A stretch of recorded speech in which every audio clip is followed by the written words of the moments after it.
Hello aspirant, সহজে শেখা চ্যানেলে তোমাদের সকলকে স্বাগত। আজকে আমরা একটা ট্রান্সলেশন দেখব।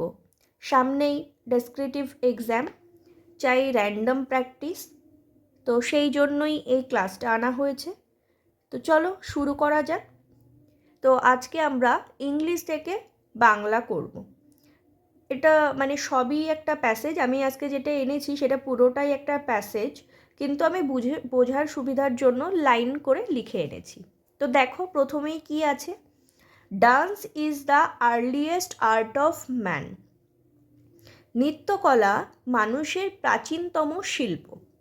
When he did not know how to sing or draw, he used to express his feelings through the movements of his body. তো when he did not know, যখন সে জানতো না, how to sing or draw, গান কিভাবে গাইতে হয় এবং ছবি কিভাবে আঁকতে হয়। তো পুরো ব্যাপারটা আমি সাজিয়ে লিখেছি দেখো। যখন সে গান গাইতে জানতো না বা ছবি আঁকতে জানতো না, হি ইউজ টু এক্সপ্রেস, সে মনের ভাব প্রকাশ করত কিভাবে, through the movements of his body, তার শরীরের অঙ্গ প্রত্যঙ্গকে নাড়িয়ে। তো এই লাইনটাকে কিভাবে লিখেছি দেখো, তখন সে মনের ভাব প্রকাশ করত শরীরের অঙ্গ সঞ্চালনের মাধ্যমে। তাহলে পুরো বাংলাটা কি লিখলাম, যখন সে গান গাইতে জানতো না বা ছবি আঁকতে জানতো না, তখন সে মনের ভাব প্রকাশ করত শরীরের অঙ্গ সঞ্চালনের মাধ্যমে। হলো। তাহলে পরের লাইনটা এবার দেখো, his love or hatred, joy or sorrow found expression in the rhythmic movement of his body. This is dance. তো his love or hatred, তার হৃদয়ের ভালোবাসা বা ঘৃণা। জয় অর সরো, জয় মানে হলো আনন্দ বা যেটাকে ব্লিস বলা হয়, আনন্দ সুখ। তো আনন্দ বা বেদনা। Found expression in the rhythmic movements of his body, তো তার দেহের যে রিদেমিক মানে হলো ছন্দময়, মুভমেন্ট মানে হলো নড়াচড়া করা। তো এখানে আমি আন্দোলন লিখেছি ভাষাকে সুন্দর করার জন্য। তো কি লিখেছি, তার দেহের ছন্দময় আন্দোলনে প্রকাশিত হতো। তাহলে পুরো লাইনটা কি হলো, তার হৃদয়ের ভালোবাসা বা ঘৃণা, আনন্দ বা বেদনা তার দেহের ছন্দময় আন্দোলনে প্রকাশিত হতো। দিস ইজ ডান্স, এই হলো নৃত্য। তো তারপরে কি লাইনটা আছে দেখো,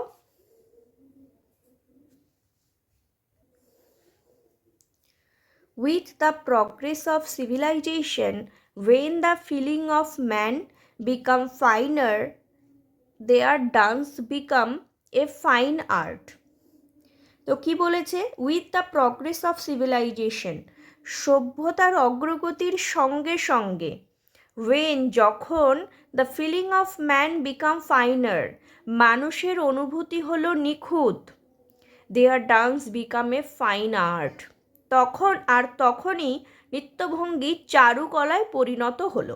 তাহলে পুরো বাংলাটা কি হলো, সভ্যতার অগ্রগতির সঙ্গে সঙ্গে মানুষের অনুভূতি হলো নিখুঁত, আর তখনই নৃত্যভঙ্গি চারুকলায় পরিণত হলো।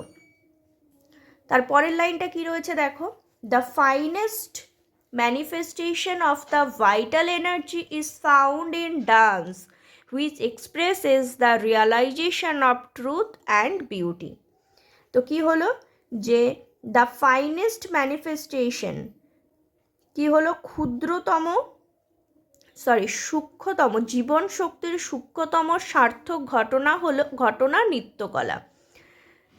হুইচ যেটি কি করে, হুইচ এক্সপ্রেস যেটি প্রকাশ করে, দ্য রিয়ালাইজেশন উপলব্ধি, অফ ট্রুথ অ্যান্ড বিউটি সত্য এবং সুন্দরের। তাহলে পুরো লাইনটা কি হলো, জীবনী শক্তির সূক্ষ্মতম সার্থক ঘটনা নৃত্যকলা এবং তার প্রকাশ হলো সত্য ও সুন্দরের উপলব্ধি। তার পরের লাইনটা দেখো, its appeal transcends the limit of geography or language, religion or nationality. It appeals transcends the transcends, তাহলে কি হবে, এর আবেদন অতিক্রম করছে, কি অতিক্রম করছে, the limit of geography or language, যে মানে সীমা, কীরকম সীমা, জিওগ্রাফিক মানে ভৌগোলিক সীমা, ভাষা, ধর্ম ও জাতীয়তাবোধ, ন্যাশনালিটি। তাহলে পুরো লাইনটা সাজিয়ে কীরকমভাবে লিখলাম, যে এর আবেদন ভৌগোলিক সীমা, ভাষা, ধর্ম ও জাতীয়তাবোধ সমস্ত কিছুই অতিক্রম করছে। Manipuri dance offers a living example of it, একটি জ্বলন্ত দৃষ্টান্ত হলো মণিপুরি নৃত্য।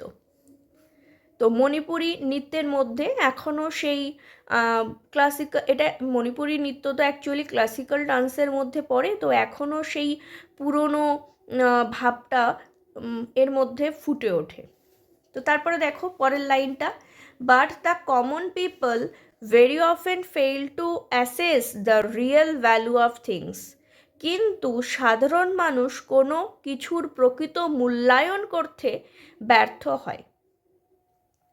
দ্য কমন পিপল, সাধারণ মানুষ, ভেরি অপেন, প্রায়ই, ফেইল টু অ্যাসেস, কি ব্যর্থ হয় কি করতে, অ্যাসেস মানে মূল্যায়ন করতে, দ্য রিয়েল ভ্যালু, প্রকৃত মূল্য, অফ থিংস, জিনিসের। তাহলে কি হলো, কিছু কিন্তু সাধারণ মানুষ কোনো কিছুর প্রকৃত মূল্যায়ন করতে ব্যর্থ হয়।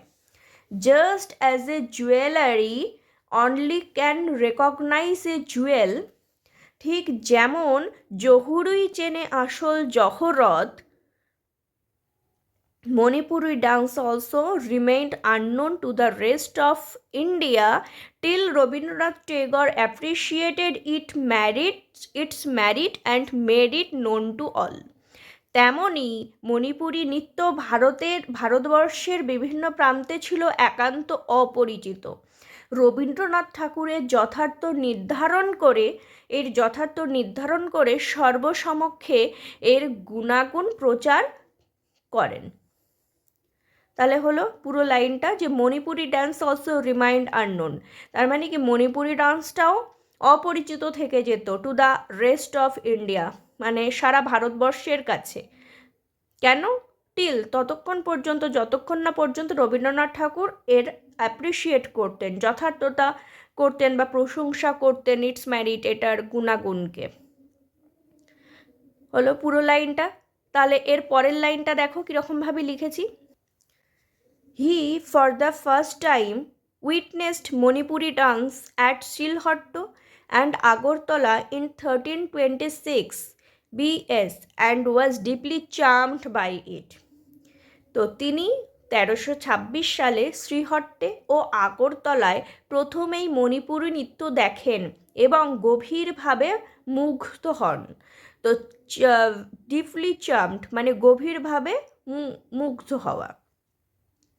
তারপরে দেখো পরের লাইনটা, shortly he introduced the teaching of Manipuri dance in his Visva Bharati at Santiniketan, শীঘ্রই তিনি শান্তিনিকেতনে বিশ্বভারতীতে এই মণিপুরি নৃত্যের শিক্ষাদান চালু করেন। সিন্স দ্যাট টাইম, সেই সময় থেকে, এটা কিন্তু একটা ফ্রেজ, সিন্স দ্যাট টাইম, সেই সময় থেকেই, Manipuri dance enjoys an enviable position and is highly appreciated in all parts of India. তো মণিপুরি নৃত্য যথেষ্ট মর্যাদায় সুপ্রতিষ্ঠিত হয় এবং সারা ভারতে সমাদৃত হয়। তারপরে দেখো, Manipuri dance can be divided, মণিপুরের নৃত্যকে দুটি ভাগে ভাগ করা হয়, ডিভাইডেড ইন্টু টু ক্যাটাগরিজ, দুটি ভাগে ভাগ করা হয়, ক্লাসিক্যাল অ্যান্ড ফোক। মানে কি ক্লাসিক্যাল মানে কি উচ্চাঙ্গ নৃত্যকলা, বা ক্লাসিক্যালকে ক্লাসিক্যাল নৃত্যকলাও তোমরা বলতে পারো, অ্যান্ড ফোক ডান্স মানে কি যে লোকনৃত্য কলা। And the movement of both of this dances are full of rare and superb grace. তো এই উভয় নৃত্যকলাই এক বিরল ও উজ্জ্বল মাধুর্যের অধিকারী। এই ছিল আজকের বঙ্গানুবাদ। এটাও একটা PYQ, এটা 1988-তে ক্লার্কশিপ পরীক্ষাতে এসেছিল। তো এখান থেকে অনেক বছর আগেও এরকম সুন্দর একটা ভারী বঙ্গানুবাদ কিন্তু পরীক্ষাতে এসেছিল। তো সেইভাবে কিন্তু প্রিপারেশন নিতে হবে। তো এইরকম ক্লাস করার জন্য সঙ্গে থাকো। এরকম আরও অনেক প্র্যাকটিস ক্লাস আসবে। তোমাদের এখন চাই শুধু প্র্যাকটিস করা, কেননা প্র্যাকটিসই আনতে পারে সাকসেস। তো এরকম ক্লাস করার জন্য সহজে শেখা চ্যানেলের সাথে থাকো, ফলো করো, নিজেরা প্র্যাকটিস করো, পজিটিভ থাকো। Thank you.